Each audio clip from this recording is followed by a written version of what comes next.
I don't think you realize what's involved. You're going to start to feel a lot. You're going to start to tap into all the sensitivities, start to perceive more. Are you ready for that? Is that something you really want to be doing? Now, I look back at the time where I could consider myself much more numb, even though I feel like I always had a little bit of a spark in me of hypersensitivity, being able to feel a little bit more than what was told to me, experience a little more, it's a little bit deeper with my intuition. But a lot of the times my senses were closed, and I consider senses like gateways, right? They're like you bring information in through these gateways of all your senses. And when I was starting to wake up, one of my biggest awakenings came from being really sick, diagnosed with two autoimmune diseases that really threw me around for quite a few years. And I had to stop my job, had to change social circles, could no longer frequent the places I was going to. Life changed pretty rapidly. And I was at a crossroads.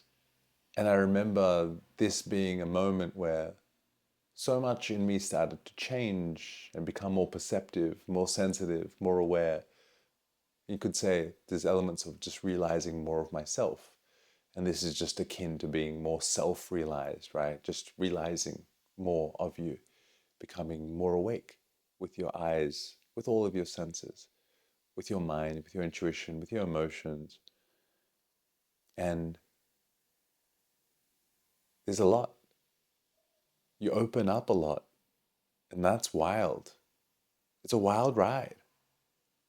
So when people are asking to go on the spiritual journey or wanting to go on the spiritual journey, you've really got to ask yourself, is that what you want? Do you want to be able to perceive way more, sense way more, feel way more? Almost at times, ignorance there's a layer of bliss there.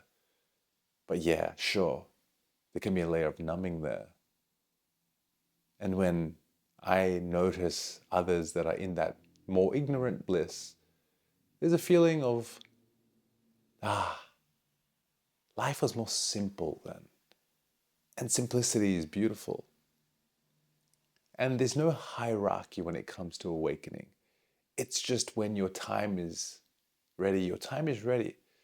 When you're ready to take those steps, sure, let's go. Let's go there. Let's travel there. And do I ever wish to go back to feeling more numb? Nah, no, definitely not. I love this feeling of perception, of sensitivity, of greater awareness, more illumination in my life. And it's something that's available to every single person. You don't need a priest, a monk, a mullah, a sage, a wise man. Sure, they could prod you maybe in a little bit more of the right direction, but you don't need them. You can access this all through yourself.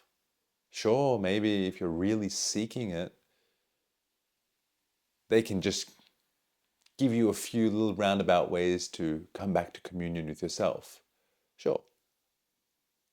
They can slap you and tell you to sit in silence. They can get you to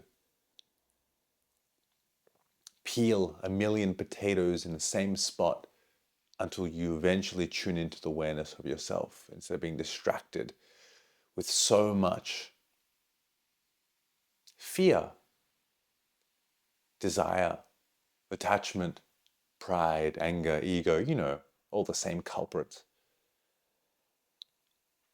Sure, they can do that for you. And sure, maybe it may fast track some stuff. Or maybe it just might bring you back to the same place once again, where all you had to do was turn inward. But then just saying turn inward, what does that lead to someone who doesn't even understand what turning inward means? If I just tell you to turn inward, where do you go? Where is in? You just suddenly turn around and look behind? What do you do? You could say closing your eyes and breathing is a good start. Could mean going out to a field and spending time in the forest by yourself. I would say just solo time is probably an incredible way to start. More solo time. more time by yourself to know yourself.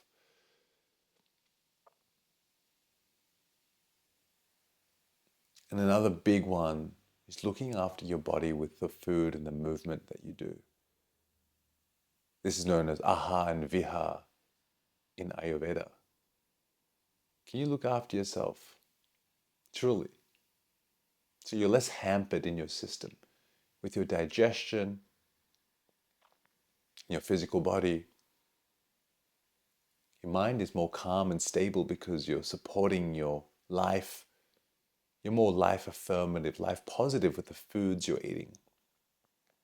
How you're nourishing your body with movement, with the conversations that you have, people you surround yourself.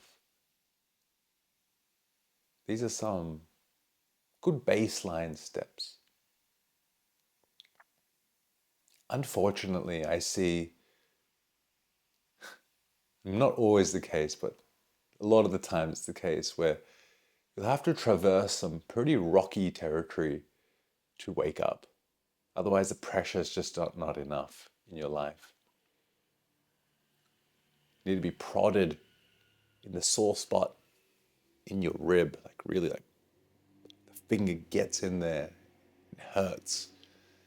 And that is enough pressure and pain and direction to get you to open your eyes and let that character go that you were playing. But that character can be strong. You can hold on to that, the ego, the sense of perception of who you are, the character you're wearing, character you're donning, the mask, can be really strong. And sure, we kind of constantly have layers of those characters. I'm probably charactering right now, wearing this fluffy vest, talking to you on the camera. It's one of my characters, perhaps.